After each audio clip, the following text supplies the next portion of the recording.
Well, we're back in Acts, and we're in chapter 15, which is roughly where we nearly got to the end of that last week.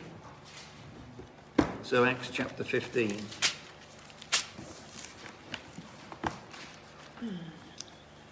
Right, so we reached verse 36, I think, is where we got up to. We didn't read that, but that's where we're at now, Acts 15, verse 36. So just read the first three verses. It says there, sometime later, Paul said to Barnabas, let us go back and visit the brothers in all the towns where we preach the word of the Lord and see how they are doing. Barnabas wanted to take John, also called Mark, with them. But Paul did not think it wise to take him because he had deserted them in Pamphylia and had not continued with them in the work. Well, I don't know if you remember back in Acts 12 after the angel leads Peter out of prison into the street and the angel leaves him there. Peter goes to the house of Mary, who's described as the mother of John Mark, where the Christians were gathered. And it seems that this was the place where, possibly the centre or where the church was based in her house in Jerusalem, John Mark. But in its early days, it probably could well have been one of the, if not the centres, anyhow, of the early church in Jerusalem. And John Mark, a lot of people say he's the one who wrote Mark's Gospel. I'm not 100% convinced on that because he's often described as a young man, and I think he wouldn't have been so young, but some people say he wrote it, but I'm not completely sure about that. But if you look in Colossians 4:10, we read that Mark is the cousin of Barnabas. John Mark is the cousin of Barnabas, okay? And so it becomes a bit more understandable as to why Barnabas would defend him and want to take him on the missionary trip. And so he's sort of standing up for him, But Paul, he thinks it's a bad idea because last time out, Mark quit on them and went home. And that's in Acts 13, verse 13. And he says, well, no, I'd rather have somebody a bit more reliable, I think.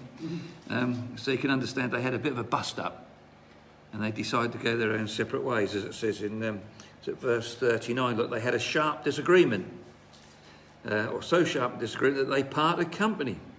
And Barnabas took Mark and sailed for Cyprus, but Paul chose Silas and left. Well, Silas was one of those disciples who was sent up from the church in Jerusalem when Paul and Barnabas came back with that letter about how the Gentile Jews should believe, abstain from blood and meat that's been sacrificed to idols. They sent two of their own people up with them, make sure that the letter was delivered, it wasn't tampered with, that was the truth, and to verify that letter was correct, really, I think. And anyhow, he's one of them who went up with them. So Paul chooses to go with Silas. And don't forget that Paul and Barnabas had actually had a disagreement. We looked at that in Galatians chapter 2, verse 11 and 13 last week, because Paul wrote and said, well, before Peter came, or before these men came up, well, let's look at it, so I don't want to misquote it. Galatians chapter 2, verse 11. This is what Paul writes, Galatians 2, verse 11. And you can see that obviously they had a difference of opinion here, because it says, when Peter came to Antioch, I opposed him to his face because he was clearly in the wrong. Before certain men came from James, he used to eat with the Gentiles, but when he arrived, he began to draw back and separate himself from the Gentiles because he was afraid of those who belonged to the circumcision group. The other Jews joined him in this hypocrisy, so that by their hypocrisy, even Barnabas was led astray. When I saw that they were not acting in line with the truth of the gospel, I said to Peter in front of them all, you're a Jew, yet you live like a Gentile and not like a Jew. How is it then you force Gentiles to follow Jewish customs? Well, he would have been saying that to Barnabas at the same time. So obviously they had a slight difference of opinion there. I'm not saying it was a huge fallout, but there had been a difference of opinion there already. So it seems to me, when you get to these verses, that Paul was basically already happy to go on this next missionary journey with a different companion. So he doesn't sort of resist, and he's happy to start off with a new companion. And he chooses Silas, as we said, one of the men sent from the church in Jerusalem. And Barnabas goes off to Antioch, right? And Barnabas goes off with John Mark. In verse 40 it says there, Paul chose Silas and left, commended by the brothers to the grace of the Lord. It seems like Paul goes off with the blessings of the other Christians, and he went through Syria, Cilicia, strengthening the churches. That was what he intended to do. He intended to go to the churches and make sure that everything was running right, to encourage and to strengthen them, okay? And as I say, it goes off with the commendation of the other Christians. And so really, that just brings us to the end of those few little verses there. And we don't hear much, really, about Barnabas and John Mark after that anymore. Not a lot. The story seems to follow Paul and Silas as you go through Acts. They seem to become the main people in there. And they go ahead, as I say, strengthening the churches. But things must have improved between Paul and John Mark somewhere along the line, because when you get to 2 Timothy chapter 4, verse 11, he writes and he says, get Mark to bring him with you because he's helpful to me in my ministry. So obviously Paul and Mark had repaired their situation, they patched up things, and Mark had actually proved to be quite helpful to Paul somewhere along the line. They patched up their differences. So we move on to chapter 16, and it says there, we'll read it, look. He came to Derbe and then to Lystra, where a disciple named Timothy lived, whose mother was a Jewess and a believer, but whose father was a Greek. The brothers at Lystra and Iconium spoke well of him. Paul wanted to take him along on the journey, so he circumcised him because of the Jews who lived in that area. They all knew that his father was a Greek. As they travelled from town to town, they delivered the decisions reached by the apostles and elders in Jerusalem for the people to obey. So the churches were strengthened in faith and grew daily in numbers. And you already see straight away there's a problem there as we just read through those verses when you consider what we were talking about last week, don't you? Now look, Derbe and Lystra were the last Galatian towns to have been visited by Paul and Barnabas on that last trip they went there, which was the first one, I suppose, on their missionary trip, right? And it's probably here for the first time they come back, and here they meet this man, Timothy. They meet Timothy. His mum was a Jew, his dad was a Greek, we're told, okay? It doesn't mean to say that his dad was actually born in Greece. It probably means he was following the Greek lifestyle, because that was a way of describing the Gentiles as well, that they were Greeks.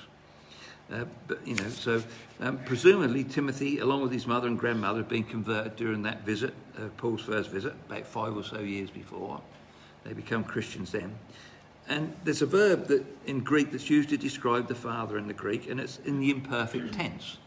And I said to Patty, how does that work out? Because if I was to go to Ireland and said I met a man there called Seamus, whatever, his mum was Irish, his mum is Irish and his dad is English, that doesn't indicate they're still dead. They're dead, they're still alive. But Patty says if you use that imperfect tense in Greek or in Latin, Spanish for instance, when you say it like that, it actually indicates they're probably, unless you say is, it's is and was, you've got to watch out how you use those two words. One will indicate that it could have passed away. And lots of people tend to think that Timothy's father had passed away. He was no longer around, no longer on the scene.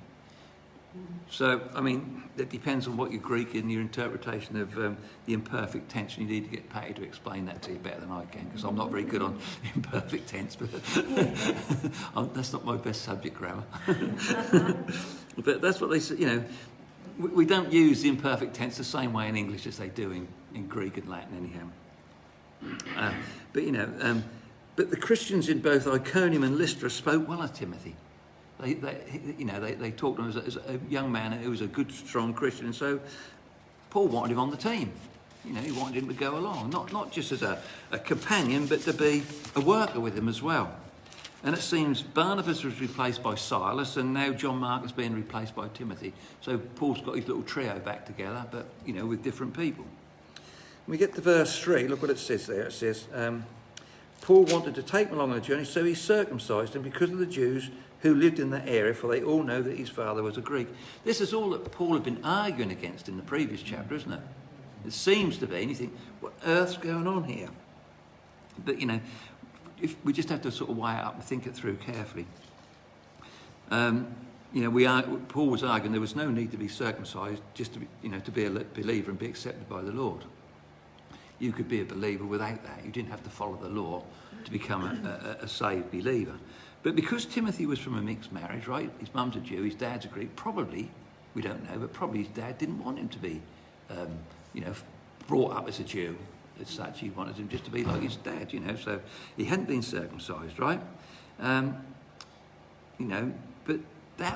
the fact that he was more a Greek in that sort of that area, that could have been a problem when Paul took him to meet Jews, especially when they went into the synagogues, right? Because he wouldn't have been able to go in. He wouldn't have been able to sort of speak to a Jew as a Jew. And the whole idea of Paul was going to go and mix with the Jews and evangelise the Jews as much as he could. If Timothy was going to be effective amongst the Jews, in a way, he needed to be one of them. Okay? This would give him access, as I say, to the synagogues. It wasn't necessary for him to be saved. He didn't have to be circumcised to be saved. But in order to save Jews, to get to the Jews, I think that was what Paul was aiming at. They wanted to get in and evangelise the Jews. And that must have been Paul's reasoning. I can't think of another reason why Paul would do that. We may have some other thoughts about that later on, but it seems like, and Timothy was willing to go along with this to evangelise the Jews. Right? He became a Jew to reach the Jews. Let's just look at 1 Corinthians chapter 9. 1 Corinthians 9, verses 19 to 23. This is what Paul writes to the Corinthian church. 1 Corinthians 9, chapter 19.